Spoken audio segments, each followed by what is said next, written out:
Madeline is the president and CEO at APAICS. We have Kristen Hayden over here from Ignite National. Why don't, Madeline, you kick us off with an introduction of yourself and APAICS, and then followed by Kristen with a little blurb about Ignite, and then we can have the mayors introduce themselves. Fabulous. Thank you so much, Anthony. This is actually my first time on Clubhouse. Is it on Clubhouse? In Clubhouse? Not really sure what the actual words are supposed to be, but I'm just glad to be here. Welcome, everyone. I'm really excited to have this event with Ignite and our special guests. I am Madeline Milka. I'm the president and CEO of APAICS, the Asian Pacific American Institute for Congressional Studies, and I know that's a mouthful. And we've been around since 1994, founded by former Secretary Norman Y. Mineta while he was a member of Congress, alongside the Congressional Asian Pacific American Caucus, KPAC, which is composed of all of the Asian American Pacific Islander members of the U.S. House of Representatives and U.S. Senate. One of the projects that we work on is the Women's Collective, which is based around making sure that we have more Asian American Pacific Islander women in public service, and we are always happy to partner with our Reflect Us partner in our cohort, Ignite. Reflect Us is an organization that basically is built around making sure that there are more women in elected office, and I'm excited tonight to be with my colleague Kristen Hayden over at Ignite, so I'll just kick it off to her. Thank you, Madeline, and thank you, Anthony, from the APAICS team. Yes, my name is Kristen Hayden, and I'm the Chief Partnership Officer at Ignite. And Ignite is a movement of young women who are ready and eager to become the next generation of political leaders. And that's what we do. We train young women to run for political office. We've trained over 10,000 young women across the country this past year. Encourage you all to check out Ignite National and follow us on social media. We've been around for about 10 years and continue to grow. We love APAICS. We love partnering with APAICS. So this is particularly exciting to be able to do this event today in collaboration with APAICS on the, as Madeline said, I'm a little new to this platform as well, Clubhouse, in Clubhouse, on Clubhouse, at Clubhouse, with Clubhouse, whatever that is, here right now. And especially excited about this conversation that we're about to have with our two speakers and our two mayors. And what's extra special for Ignite is that one of the mayors, Jocelyn Yao, is our very own. She also is a team member at Ignite. She is the policy manager for Ignite.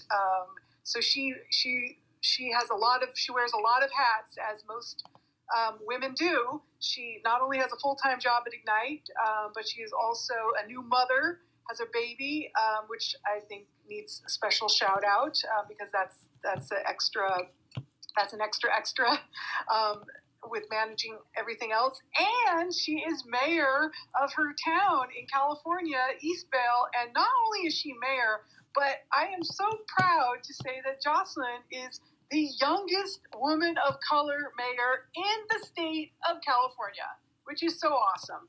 And so for us, Jocelyn represents really what Ignite is all about and doing, and she's living and breathing that. And I'm going to kick it to Madeline to introduce our other special mayor, and we're just so excited for this conversation. Thanks so much, Kristen. And I also have to say that Mayor Yao is also a alum of an APAICS program that we have called the National Leadership Academy. So she also went through that program, and we are getting ready to launch that for the summer. So you jump over to the apaics.org website, and you can also sign up for that program as well. So we're very excited to have Mayor Yao for this conversation. And then we also have Mayor Ellen Kamei, who is the mayor of the city of Mountain View, California, in the heart of Silicon Valley. She's a third-generation Mountain View resident, the daughter of a Chinese and Puerto Rican American mother and a Japanese American father, born at Heart Mountain Internment Camp. And so we're so excited to have this conversation because this is about women, it's about civic engagement, and it's about how they have been successful in reaching these goals of elected office. And so I will throw it over to them to further introduce themselves. Mayors, welcome. Thanks so much, Madeline. I can go first, Jocelyn, if you want. Sure, yeah. Great. All right. Well, so excited to be here in this room, being able to talk about things that are really important to me, which is women of color running for office. So again, my name is Kamei. I've been serving on the Mountain View City Council for the last 3 years. Last year I served as vice mayor, and this year I'm serving as mayor. And before that, I was on the environmental planning commission that we have for the city for about 6.5, almost 7 years. So I know we have lots of really interesting conversation that we're going to have here. I think one of the things that Jocelyn and I can talk about is being maybe younger women. I'm a millennial, and so we can talk about that. We can also talk about, as was mentioned, I'm multiracial, multicultural. Also grew up, going to a Catholic school, but being Buddhist, so I navigated all of that as well here in California. So really looking forward to the conversation, and I'll turn it over to you, Jocelyn. Thank you so much, and thank you, Kristen, for the lovely introduction. My name is Jocelyn. I am currently serving as the mayor of Eastvale, which is in Riverside County here in California. I was the mayor pro tem, which is also known as the vice mayor last year. I got elected in 2018. I was only... How old was I? I was 23, so that was actually a huge surprise. I ran, but I ran. I definitely, and I'll talk more about it later. But I knocked on every single doors. I honestly wasn't sure if I was gonna win, because this is a district that's traditionally not held by people who look like me, who sound like me, who have similar background as I am. So a huge surprise for me, but I can definitely talk more about that. And I just graduated from grad school with my master's degree, and yes, I do have a 1-year-old son who keeps me super busy, very occupied. And yes, I also work for Ignite as the policy manager. So very exciting, a lot of things happening. And with that, I will kick it right back to, I think, Madeline, and I'll let you take over from here. I got it. So Anthony, there we go. No worries. So to everyone in the room, thank you so much for joining tonight. What we'll be doing is we'll do a discussion with the AAPI mayors, so Mayor Yao and Mayor Kamei. And then for the latter half, the last 20 minutes, we'll open the floor to questions from the audience so that you can ask your questions for the mayors. And with that, why don't we start off with the biggest question of them all? What are some of the barriers that either of you faced in your campaign or your run for mayor? Ellen, if you want to start us off. Sure. Well, it's a little bit different, I guess, where I am. We don't have a directly elected mayor. A lot of cities in California are what are called the city council, city manager form of government. And so we have a rotating mayorship where you are selected and appointed by your council colleagues. I have a 7-member city council. And so we have an unofficial custom where the top vote getter from the most recent election cycle gets the first rotation. And so I was the top vote getter in 2018. So I had the first opportunity in the rotation to be appointed vice mayor, and then this year as mayor. I think when it comes to barriers running for office, this wasn't my first time running for office. I actually ran in 2014. I did a program called Emerge California. Emerge is in a lot of different states across the country.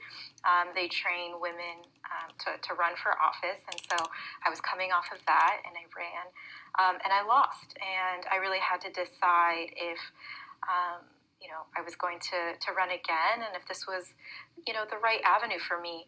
I grew up with like a very politically active family, even though we owned a nursery. I grew up on a 10-acre flower growing nursery. I don't know a lot of millennials who have that experience, but I do.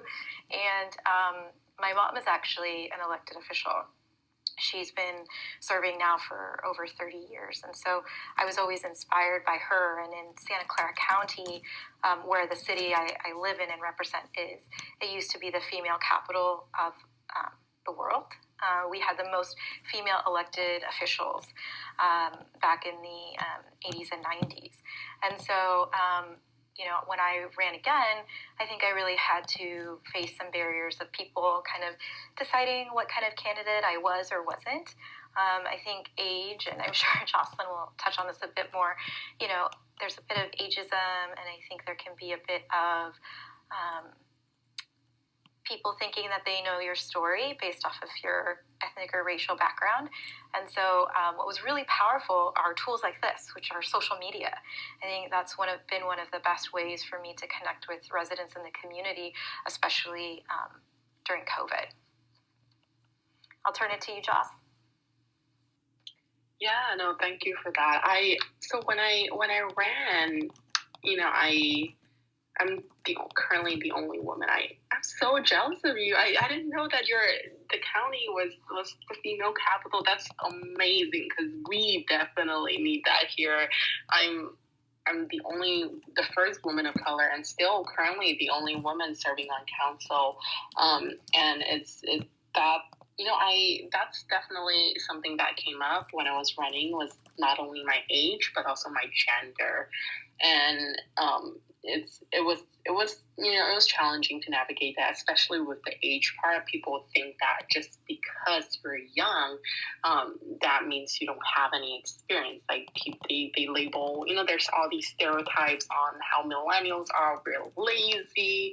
We always find shortcuts. We're not responsible, which and probably the most obvious of all was that they assumed that I don't know anything. And so I had to do I actually had to explain my position to people and show people that I actually know what I'm doing. I know what I'm talking. I know what the issues are in this community. I've lived here just like you. I'm your neighbor. And I have to constantly just remind people that. And then the other barrier that I ran into, I know this is nonpartisan, but one of the biggest barriers that I ran into was actually the political party part. This area is fairly conservative, Riverside County, and here where I'm at. And I ran as it is a nonpartisan race, so I didn't run a Democratic or a Republican race. Like I just ran as a concerned constituent, but right away, all the labels came out. I went to UC Berkeley. Right off the bat, they call me Berkeley liberal. They call me all kinds of names, and I was attacked constantly just based on that. And so I had to also overcome that, and I was able to. I had to, or else I wouldn't be able to win the election. I had to convince a lot of Republicans who traditionally have voted Republicans their whole life why they should vote for me. And the result shows, like, I won by 70% of the vote. And how I was able to overcome all of that, whether it's age, gender, political party affiliation, was just sharing the personal part of it. We always say here at Ignite, the personal is political, and it's true. Like it showed in my election. Like I was able to relate to them on a personal level, beyond political party, beyond age, beyond gender. The issues that affect them and all of us are the same here in the Inland Empire. It's jobs issue, job security. We don't have good jobs here. We don't have traffic. Oh my goodness, traffic is like a nightmare here in the Inland Empire. Cost of living, a lot of things, a lot of the bread and butter issue that affect everyone. And that's what really resonate with our families. So, but definitely that those barriers existed, and I'm sure they will come resurface again when I run for re-election. You certainly mentioned a lot of challenges. Jocelyn, you're an AAPI first in your district, and I'd like to always ask, as we strive for greater representation, what makes this the best time for women to run for office? Well, I will say there's, it's always a good time to run for office. Just go for it. Yes, today, tomorrow, it's always a good time. And there's no such thing as you're too young. Well, make sure you're over 18, but that's probably the only requirement that you have to fulfill. But, there's no such thing as you're too young or that you don't have any experience. Your live experience is valid. They count too. And so don't discount your live experience. And I always tell people, nobody knows your community, nobody knows your schools, nobody knows your city like you do. You are the one who lived there. And so, there's really no better time to do it than right now. It's going to be hard. I'm not going to say it's going to be easy, depending on where you live and the demographic, but it is definitely well worth it. And I would love to hear from Mayor Kamei, because she ran twice. What was actually, if it's okay, Anthony? I know this is a little bit of a segue. Yeah, go ahead. Just how, because I can only imagine, I only ran once, and it was exhausting. I knocked on doors every single day for months, and I would imagine, I remember, if I told myself if I did not win the election, I would be crushed. I'm not sure if I would run again. I'm not quite sure, but I know it's a lot of hard work that goes into a campaign. And so I would love to also hear from her as to, how you were able to pick yourself up and not give up.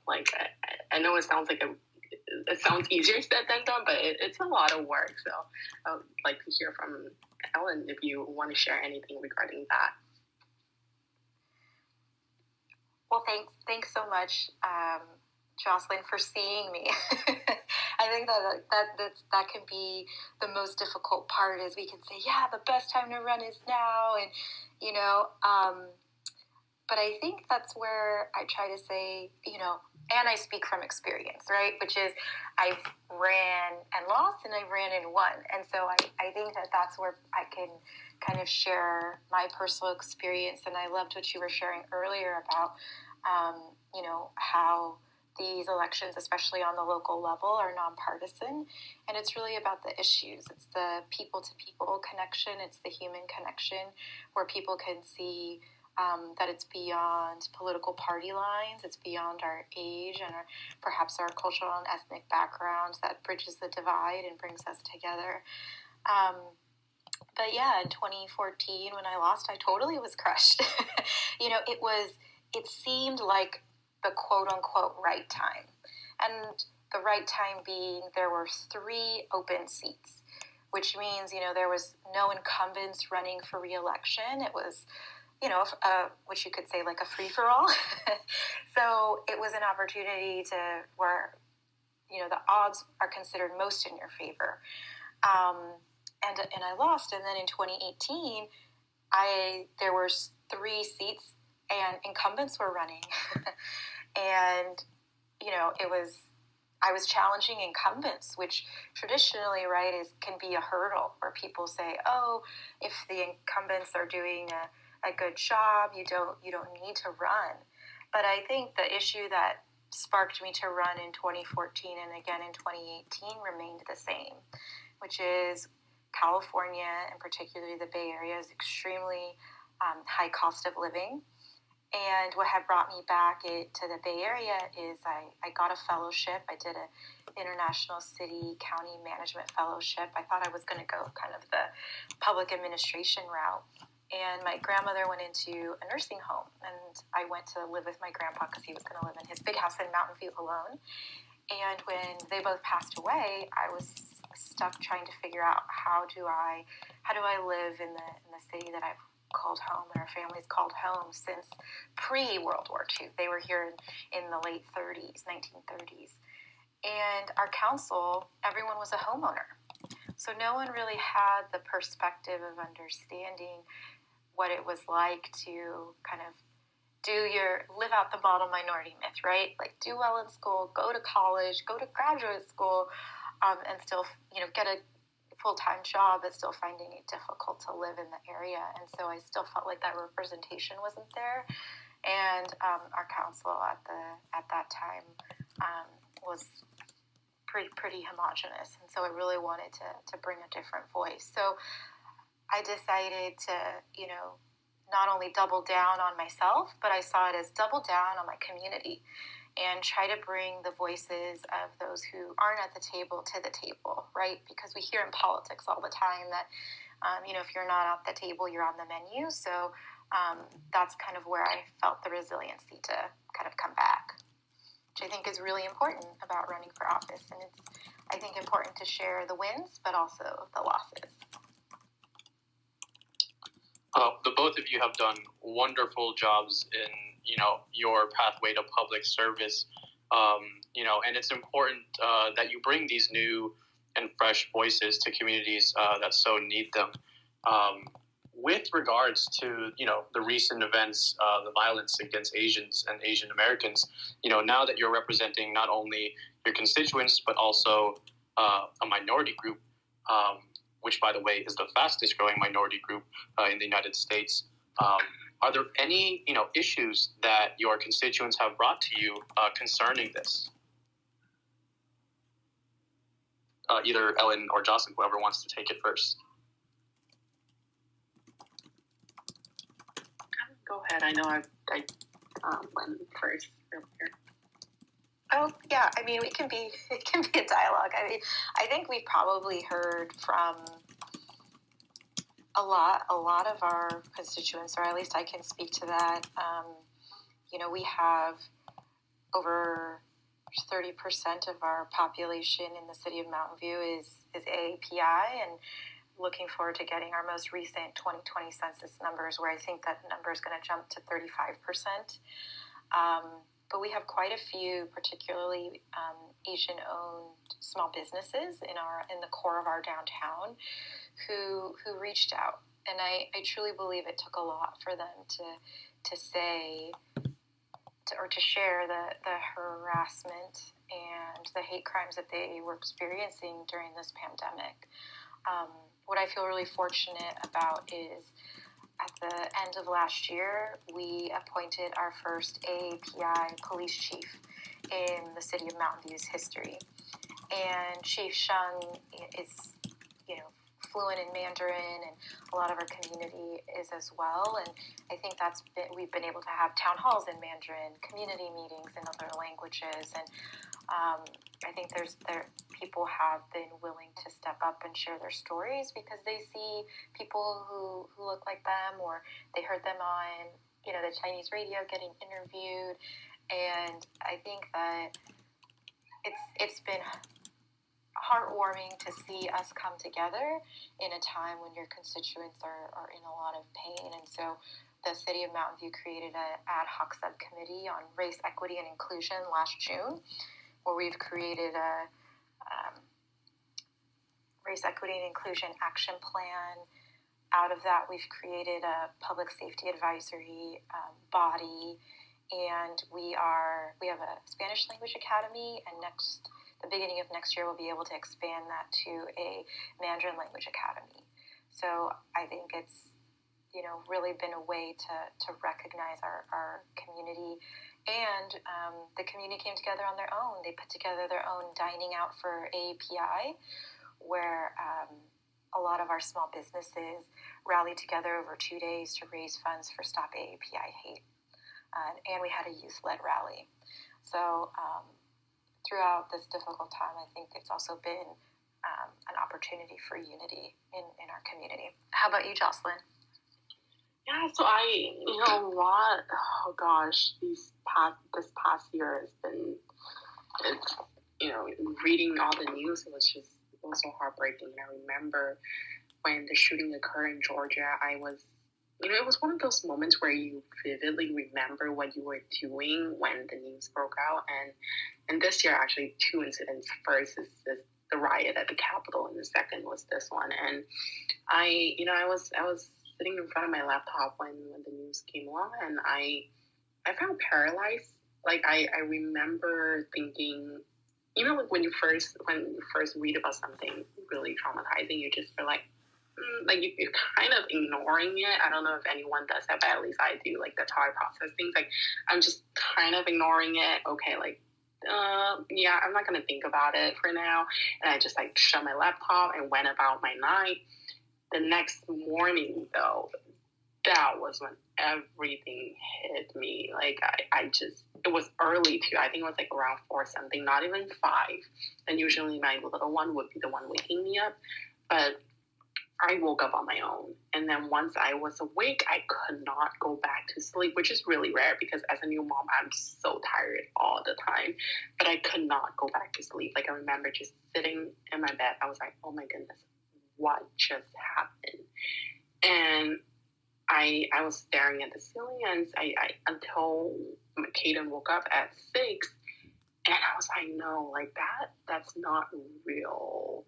And then the news broke out saying that I can't remember the details, but the police chief said that it was a sexual addict. Like, he was I can't remember the exact wording, but basically denying that it was a hate crime and that it was motivated by his sexual addiction. And that was when I just cried. I remember just crying. And I had a work meeting that morning with Ignite, and I could not do anything. I remember staring at my laptop, just drawing blanks. And that's when I told my colleagues, I was like, you know what? I'm just going to turn my video off, and I'll be here, but not really here. And I don't even know what we talked about during that meeting. But an hour or two later, and I was still sitting in front of my desk, and that's when I realized, I was like, oh my goodness, the rage, the feeling, whatever I'm feeling, people in my community, and we have a pretty high API population here as well. In the city of Eastvale, we have a little bit over 25%. And so I was thinking immediately, I thought about our residents, our constituents. And I was like, you know what? I need to create a space for us to come together to talk about this and to recognize what just happened. And hopefully we can heal together or move forward together, think about solutions as a community together. And so, that was what kept me going. That was literally the only thing that kept me going that day, or else I would probably have sat in front of my laptop doing absolutely nothing for the rest of the day. So I quickly call our high school students. I'm connected with a few AAPI student groups here at our local high school. And I called them, and they were so grateful that even just calling them, we were crying together. They were like, "Thank you so much. This is why representation is so important." But after that, we got together, a few of us, the high school students and I, we got together and we put together a rally in 2 or 3 days.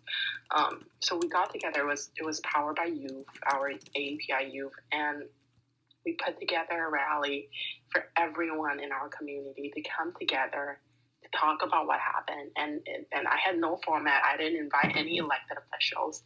I did not have a set program. I just open the floor and let anyone in our community who wanted to share their thoughts, their experience. And we all came together and people spoke. People spoke their mind. People shared what was on their mind, their feelings, which, and that was one of the things that we did. And we didn't stop there. Even now, we suspect that even now, our Asian families are being targeted. We're seeing a lot of the Asian houses are getting robbed are broken into. And so we, we're not quite sure yet. I don't want to say for sure that it is happening, but we are seeing a pattern. And so we're working closely together as a community to address this, whether it's through town hall, WeChat, whatever we have to do to meet people where they are. The other part of this, though, the struggle of this, though, is to educate those who are not AAPI. While we have had many allies, and I'm so grateful for that, we also have a significant amount of residents, a certain part of the population who in our city who do not think that hate against AAPI is a thing. They think that it's just something that the media, it's like fake news, like we're making it up. And that's been challenging. Don't have the perfect solution. We're still working on it, one dialogue at a time, bridging that gap, talking to people, educating the community. And I think a lot of it, it's also a big chunk of this, I think it's also rooted in the fact that we don't have a comprehensive history lesson here in the country. Like, I don't know about y'all, but I didn't even learn about AAPI history until my junior year of college. And that was only because I went to Berkeley with an Asian American Studies department. But that is also the other thing. The other piece of this whole puzzle is that we don't have this, like our stories are not being told in the history book. So, but yeah, we definitely have a lot of work to do. And in fact, I'm working with a few friends of mine here trying to advocate for Asian American history to be included in our textbook. So that a lot of things happening, but yeah, there's just a lot have happened in the past year, and I just hope that going forward we can first we can stop Asian hate or any kind of hate, frankly. And make sure that our stories are being included and that our perspectives are being told. Our stories and our history are being told.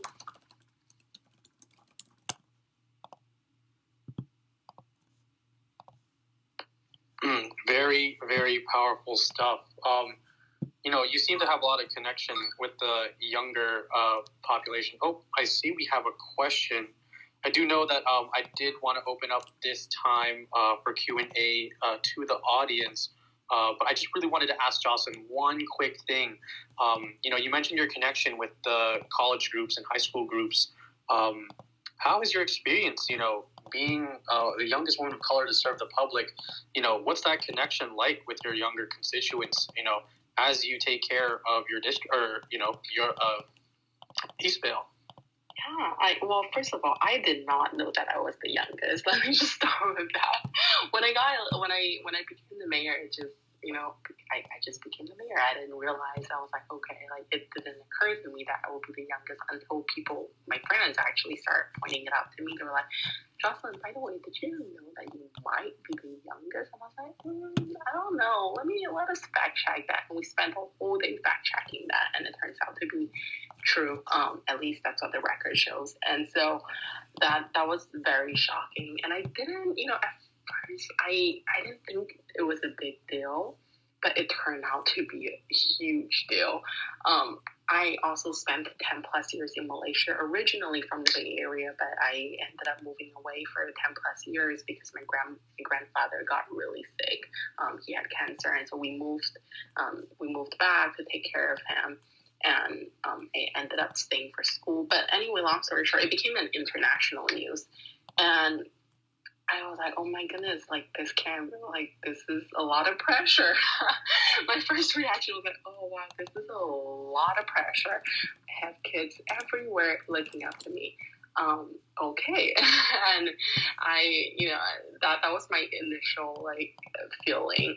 But as I started settling in, with the position and start, being on council a little bit longer as the mayor, I started meeting with our high school students more regularly, and I didn't even realize the impact that I had on them until they would share with me when they felt comfortable enough sharing with me. Like the ASD president here in our local high school, she was like, she's a Vietnamese American. Her parents came here as refugees, and she told me, she was like, Jocelyn, you don't even know. When we saw it on the news, my whole family sat down in front of the TV.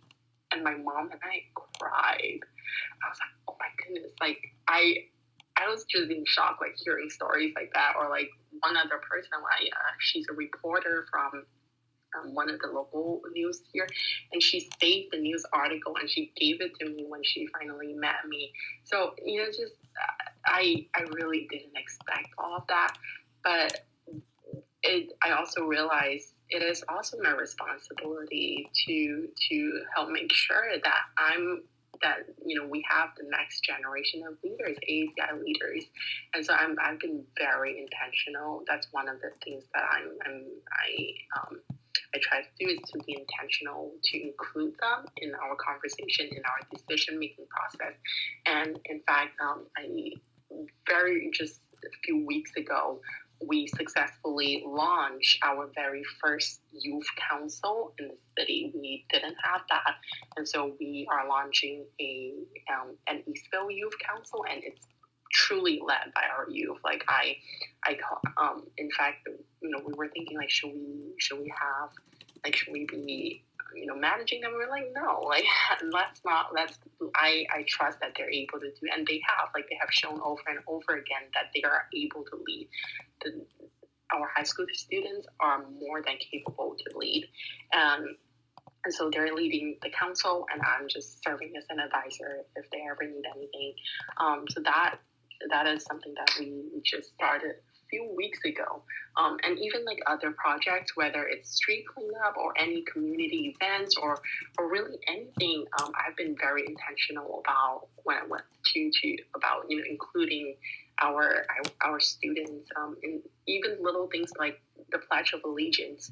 So at every single council meeting, before we began, we would have the Pledge of Allegiance, and I reach out to all the elementary school and middle schools principals, and I let them know. I was like, instead of having us, like council members, leading the Pledge of Allegiance, if you have any students, like, let your teachers know if they want to invite their students to lead the Pledge of Allegiance, feel free to do so.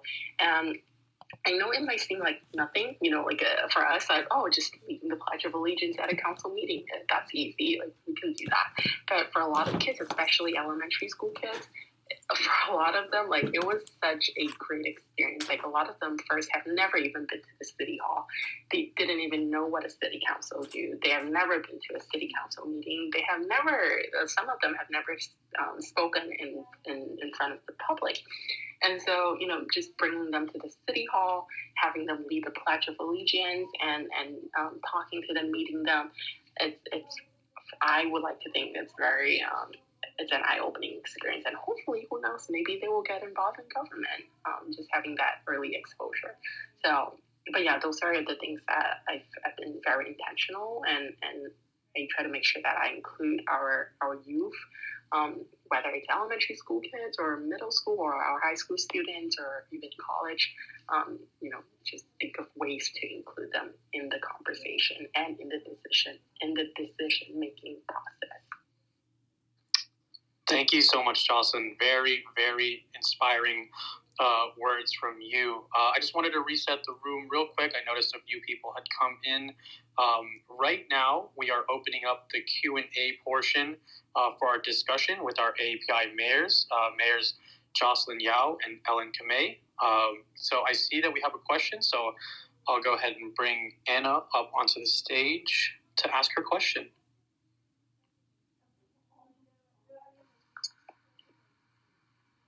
Yes, hello everyone.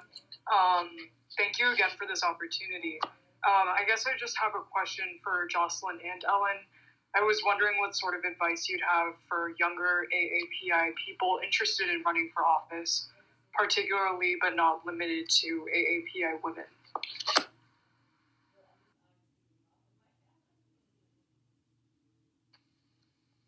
Thanks, Anna. I think that's a great question. It's also super broad. So I'll just give some general advice, which I think is, if you're a young woman, if you're an AAPI woman interested in running for office, take some steps to figure out what elected position you're interested in. For myself, I knew I wanted to be on the city council because of the policy issues that a city council handles. But maybe you're really passionate about education and you'd like to be on the school board.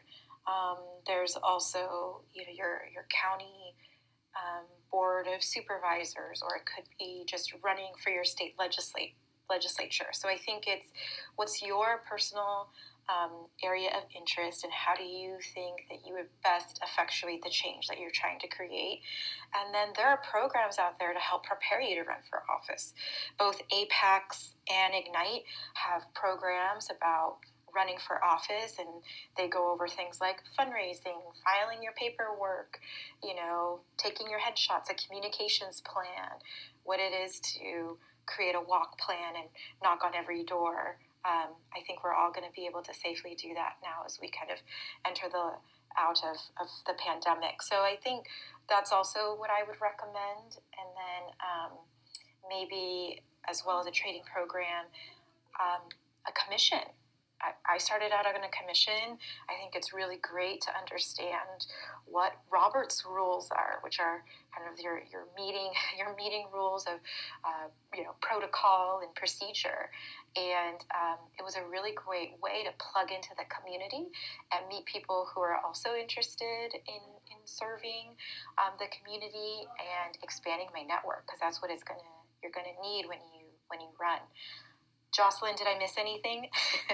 No, I think those are definitely good points. And I was going to say start young, and I think you are a great example of that. I mean, you started as a commissioner, and you were a commissioner for years. However, I will add, though, depending on where you live, and I wish I could start. I mean, I did start young by joining student government, all of that, but I actually could not join a commission.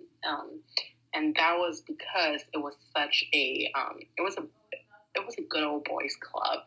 Like, they would appoint their friends of friends, and no matter how, and it was not just me. Like, I know many other people who had applied for all kinds of positions, but none of us would get anything because, well, we were not their friends. So, and that's okay. Like, think of other ways to get involved. If you can get a commission, if you can get onto a commission, that I would definitely highly recommend that. But if you can't, well, you can always start your own group or something. Like, that's also the other way to go about it. Like, for instance, we here in the city, I'm very passionate about a library, which we don't have currently. And so and since nobody wanted to take me in, because I wasn't a friend of theirs, I started a Friends of the Library on my own, and I was able to mobilize folks in our community and just fundraising and do all kinds of activities and hosted events and stuff like that. So, don't be limited to what there are right now. Like, if you don't see anything that you're passionate about, or if you are having a really hard time getting into any of them, like, start your own thing, mobilize your community, and that's also one way to get involved. And then the other thing is, I will say, though, all these programs, APAICS, I'm an alum of APAICS, Ignite, and also Emerge. But they're phenomenal. Don't take me wrong. Definitely join those. But they don't prepare you for this one thing, your why. Like, you have to find your why first. Like, what's your passion? Like, why do you want to run for office? Because I will tell you, it is exhausting. It is very, very, very exhausting. You campaign for months and months. And here in the Inland Empire, it was hot. Like, it was over 100 degrees, and I was still out knocking on doors. There were fires. I remember there were fires, like, nearby, and it was all like the air quality was so bad that like everything was canceled, and I was still out knocking on doors. Not that you should do it, but it was a lot of work. And not only that, I thought, oh, okay, I'm done, yay. Little did I know there's even more work when you're on council. So it's a lot of hard work, and in addition to that, I have like a million other things going on in my personal life. So you have to know your why. Like, you have to know why you're doing this, because it will get hard, it will get exhausting, it will get tough, and so you got to find out what's your why. And I will share it briefly because I know we don't have a whole lot of time. But I initially, growing up, my family was not interested in government and politics at all. Like, my parents were just trying to pay rent, pay for the food, and pay for our education, and that was it. That was their goal. And so, we never talk about politics, just like many Asian families or immigrant families, we never talk about politics. But when I was in college, before I transferred to Berkeley, I attended a local community college, and that was right after recession. So that was 2011. A lot of the classes were cut.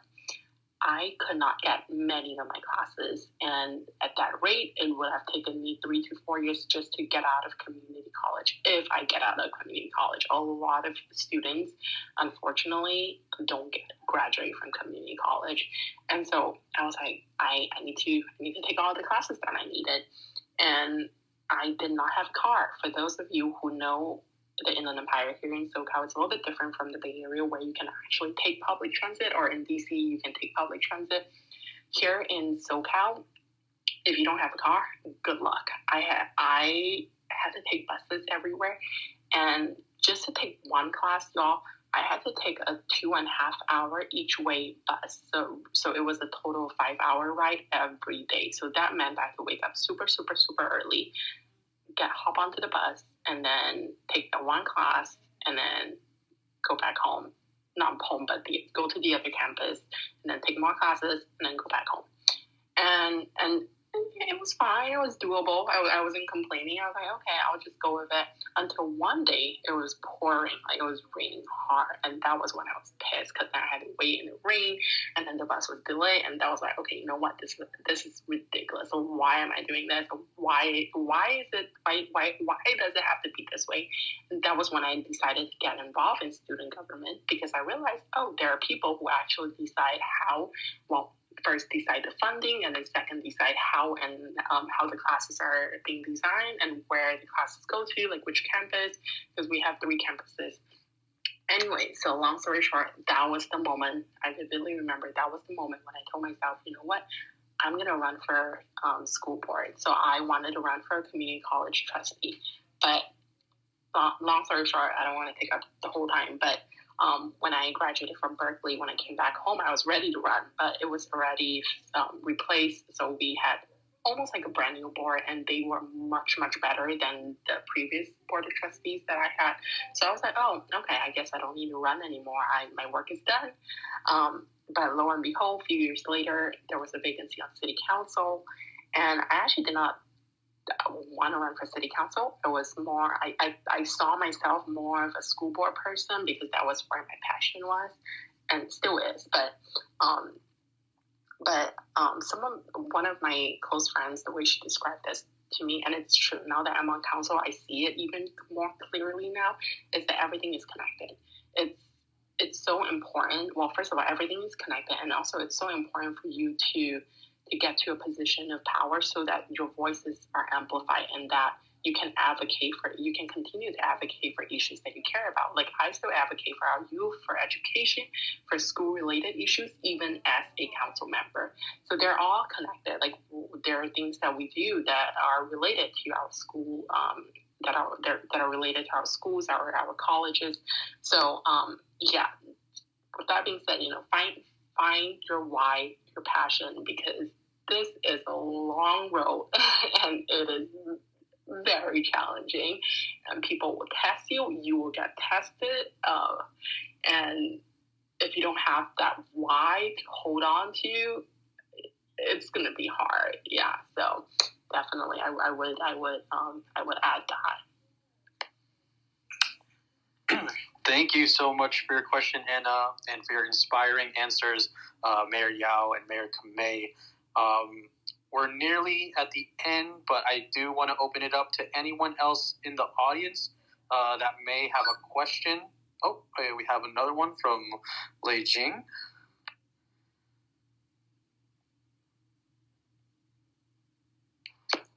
Hi. Hello, Lei Jing. Welcome. Yes. Okay, awesome.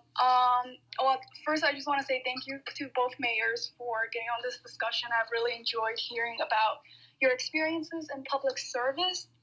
And my question is, currently we see a record number of AAPIs being involved in public service. So how do we keep building on this momentum in encouraging more to be involved and to run for office?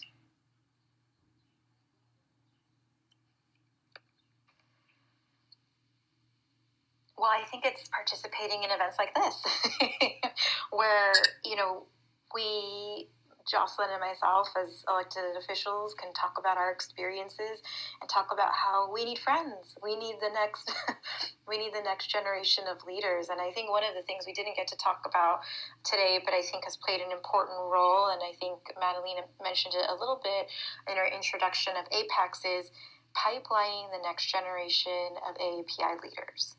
And I think Jocelyn and myself have both benefited from mentors and people who believed in us and who encouraged us to run and, nominated us for different opportunities. And so, I think it's this, how do we make this, more than just a moment, but a movement?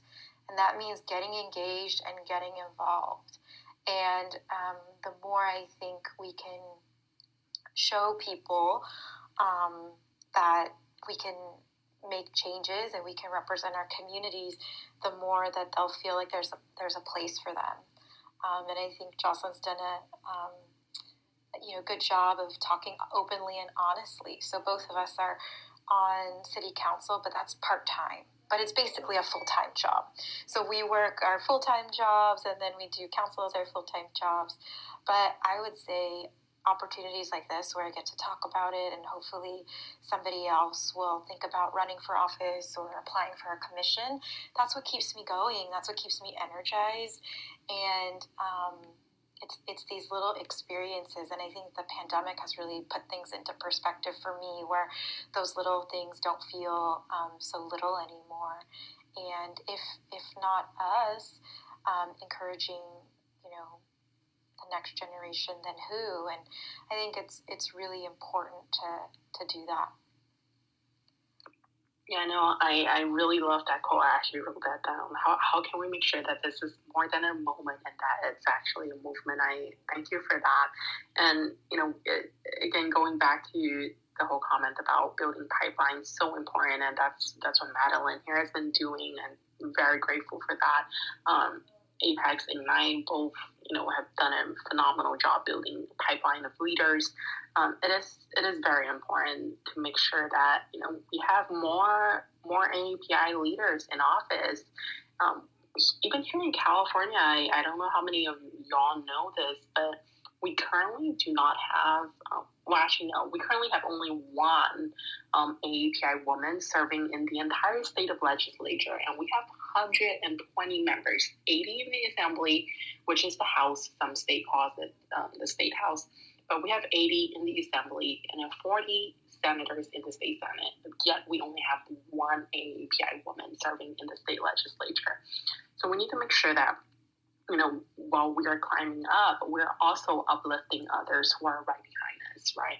And we need to make sure that we are mentoring the next generation of AAPI leaders. And going back to the examples I shared earlier, a few things that I've been doing is working with our high school students, working with, our high school students, allowing them to step up into leadership position, not just at their school, but also in the city, and giving them the chance to lead. So that's, those are the things that I've been very intentional about doing.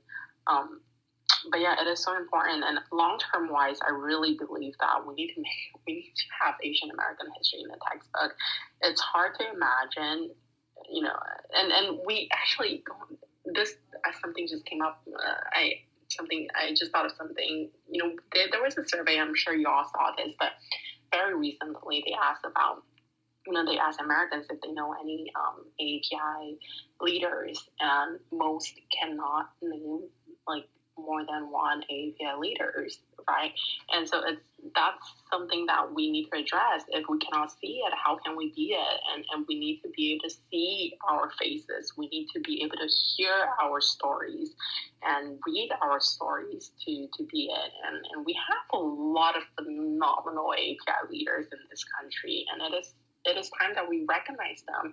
And once we do that, then, I actually believe that people will feel inspired to run for office. But until we do that, it's hard. It's hard to imagine what you can be when you cannot see it. So we definitely need to make sure that long-term wise, that Asian American history are being included, that our story are being included in the history book. Thank you so much for your inspiring question, Lei Jing. That was, a wonderful question on keeping up the movement. As you know, APAICS is always striving to build the API political pipeline. We have 2 minutes left. Thank you, everyone, for popping in today, getting to know Mayors Ellen Kamei and Jocelyn Yao. I can't believe an hour has already passed by. I feel like we could keep this room going on for another day if we really wanted to. There is much more work to be done. I just wanted to give the audience the chance to follow all the moderators and the mayors up on stage. They're wonderful people. Please get connected with them. Follow them on social media. We're always working hard to get more AAPIs involved in politics. But before we close out this room, I just wanted to give Mayor Yao and Kamei a chance to leave some closing remarks. Well, I honestly, I took a glance at the those who are in the rooms. I see some familiar names. I know not everyone here is necessarily in politics. I see a few of the names that I recognize are in business. Well, I will say though, we need more representation. And when I think about representation, and I mean that from a diverse field, whether you're a doctor, you're a lawyer, or you're a business person, or whatever you may be doing with your career, we need all of you to be in politics. We need your perspectives, your stories, your background in politics. And so, don't think about running for office as something that's only for those who live and breathe politics. No, we need every one of you to run for office. So I'll leave y'all with that. Just we definitely need a diverse group of people running for office. Well, thanks Anthony. Thanks Jocelyn, and I want to thank our partners Ignite and APAICS. I think hopefully too, this isn't just limited to running for office. I think that one of the most important things that we've all seen in the pandemic is just, and even reflecting on last year's election in 2020, is just the need to get involved and engaged. And that can be wherever you're at. Maybe it's, donating for the first time to a candidate, even if it's $5. Maybe it's phone banking or, doing the texting and reminding people to vote. Maybe it's offering a ride to a family member or a parent or someone that needs a ride to the election booth. A lot of us in California can vote by mail now. But, I think it's whatever way you can get involved, I would just say get involved. And it doesn't just need to be running for office. There's so many other ways. Or, sometimes Jocelyn and I, we have a hard day. We just need our friends. We need normal people in our life who are not in politics, who will talk to us. And you can be that person. You can play that role. And so I just wanted to share that too. It's not just, being in the elected position, but it can be behind the scenes. It can be volunteering, whatever. But you matter and your voice matters. And that's the most important thing. Yeah, I could not agree more with. Yeah, sometimes it's nice to just have normal friends who are not in politics. But also, I would like to add one more thing going along the line of what you have stated. You know, even like helping. One of the things that I really enjoy doing is for those who know, if you know the second or third or even fourth language, help those who do not know English, like translate their ballots. Oh, so crucial. That's probably one of my highlights whenever election time comes. Like, I love just helping people translate their ballots and help them have them fill out their ballots. And just, you know, you're right. Like, there's so many ways that one can be involved and can be involved in politics without necessarily running for office. Though we still need people, more API representation, especially where I'm at. Goodness, it's so bad here. But yes, there are many ways to be involved without running for office too. Definitely. Thank you so much for that. Thank you so much, Mayor Kamei and Mayor Yao, for joining. Thank you, Kristen, for bringing on Ignite onto this wonderful panel with APAICS. I'm so happy that we could have this. I'm looking forward to having many more conversations. Before we close this out, be sure to follow all moderators and on the and we will see you the next time. Thank you, everybody. Thanks, everyone. Thank you, Anthony. Thank you.